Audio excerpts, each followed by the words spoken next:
Dad's voice hit me before the laughter did. Emma drives a truck delivering meal kits.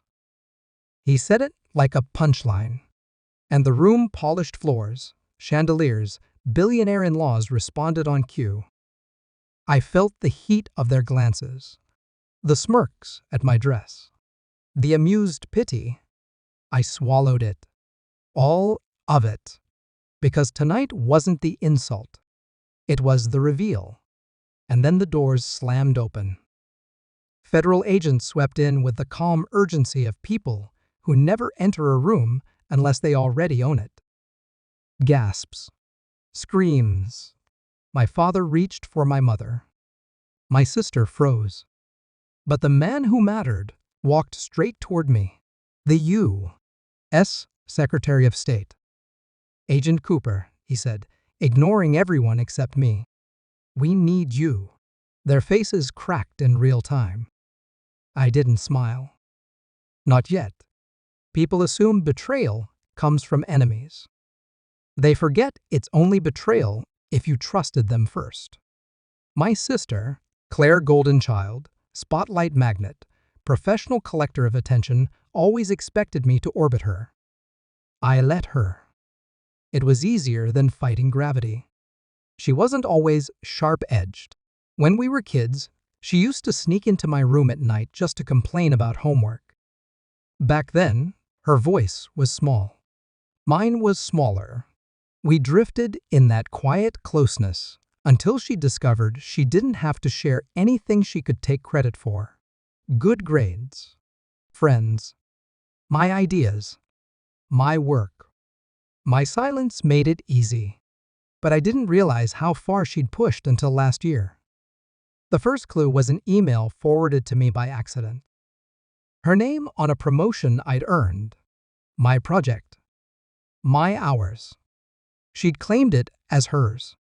She'd gotten into the elite fellowship I'd applied for because of it. My parents? They celebrated her. Told me to work harder. Told me to be more like Claire. I didn't react.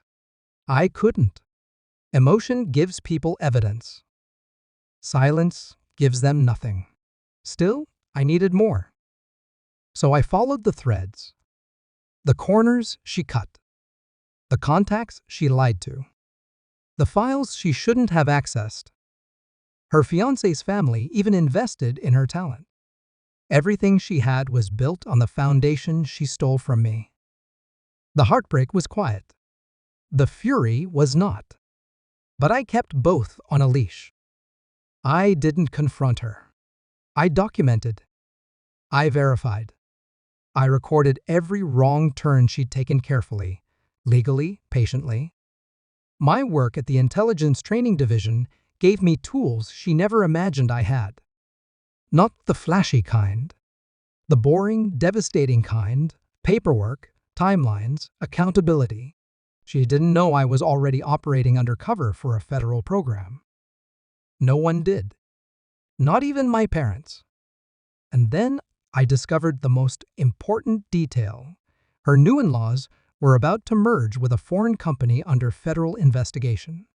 A connection my sister had helped facilitate.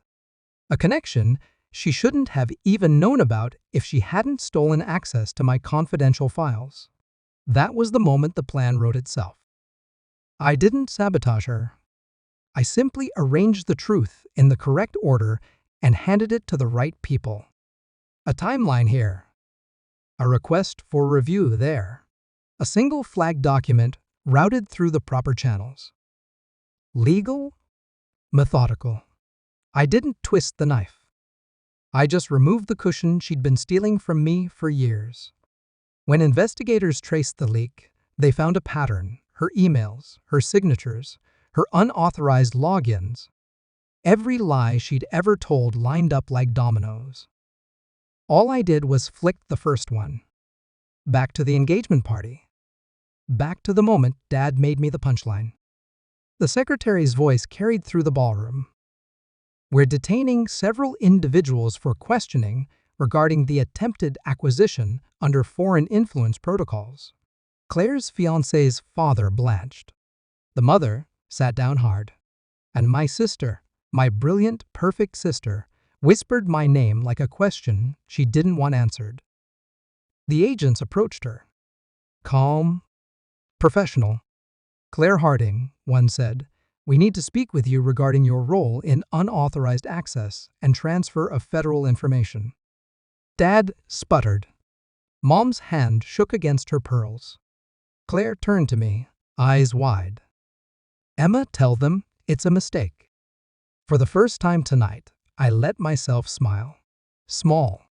Controlled. "I already did," I said. "They know exactly what happened." It took her a second to realize that wasn't the comfort she expected. They escorted her out as the room fell silent. Afterward, the secretary offered to brief my stunned family, but I declined. Some truths hit harder when they land without explanation. As I walked out, the weight I'd carried for years finally loosened. Not because she fell, but because I didn't need to hide anymore. Justice doesn't always roar. Sometimes it walks in quietly, wearing a suit, and calls you by your real name. Agent Cooper. And for the first time in my life, I felt seen because I chose to be.